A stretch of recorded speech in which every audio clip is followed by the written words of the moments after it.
Governo sulla situazione del Sulcis ha un impegno costante, metodico, giornaliero.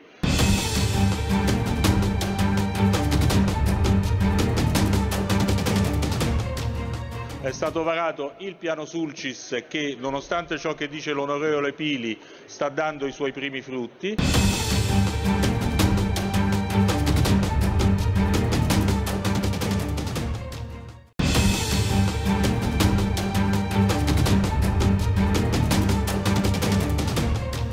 E abbiamo già creato le condizioni ambientali di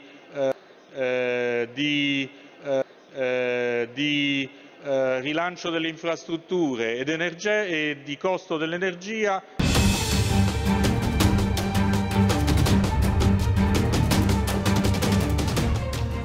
Non c'è bisogno di mettere questo all'interno di un provvedimento.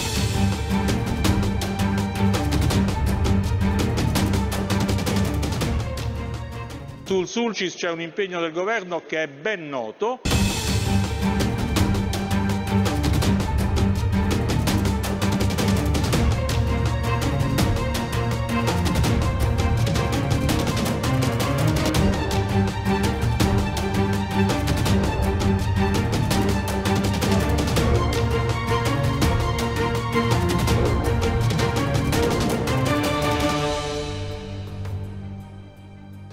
E anche di possibili violazioni di normativa europea.